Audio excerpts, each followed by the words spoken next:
আসসালামু আলাইকুম। দুঃখ ভরাক্রান্ত মন নিয়ে আপনাদের মাঝে দু একটি কথা না বললেই নয়। গত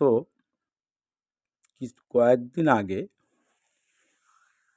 ঈদুল ফিতর উপলক্ষে বাংলাদেশ জাতীয়তাবাদী দল সহ সকল স্তরের জনগণের জন্যে এবং নেতাকর্মীদের, দারিদ্র ব্যক্তিদের জন্যে যে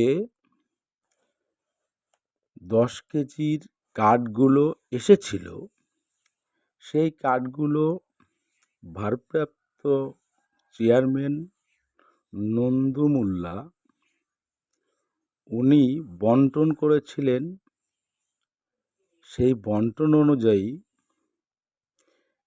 প্রত্যেকটা স্তরের এবং প্রতিটা অঙ্গ সংগঠনের নেতাকর্মীদের হাতে যতগুলো কার্ড পৌঁছানোর কথা ততগুলো তো পৌঁছই নাই, বরং কোনো কোনো অঙ্গ সংগঠনকে একটাও দেয় নাই। তাহলে আপনারা বলেন, বাংলাদেশ জাতীয়তাবাদী দল একটি সুশৃঙ্খল শক্তিশালী দল।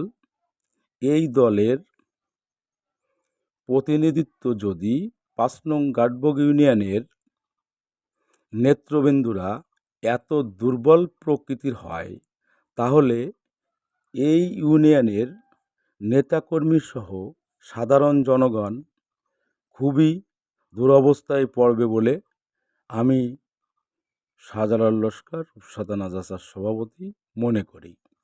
আপনারা কি মনে করেন কমেন্টে জানাবেন।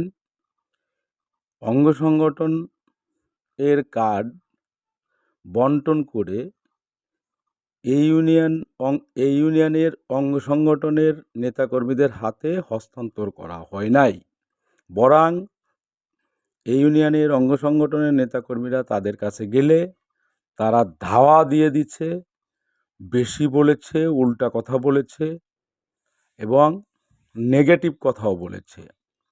এই ইউনিয়নের সকল নেতাকর্মীদের পক্ষে আমাদের রনি সাহেব আছেন, উনি নাকি রূপসা থানাসহ এই ইউনিয়নের সকল কিছু বন্টন করিবেন, আর কোনো নেতাকর্মীদের কোনো হাত নেই।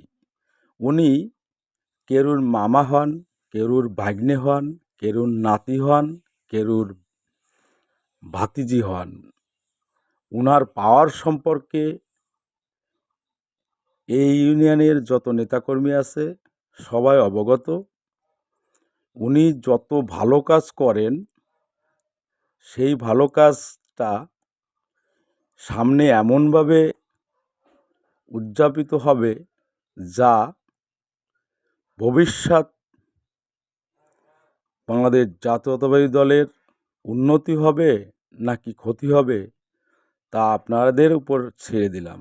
আসসালামু আলাইকুম, সবাই ভালো থাকবেন। খুদা হাফেজ। বাংলাদেশ জাতীয়তাবাদী দল জিন্দাবাদ, রূপসা থানা জাসা জিন্দাবাদ। আসসালামু আলাইকুম।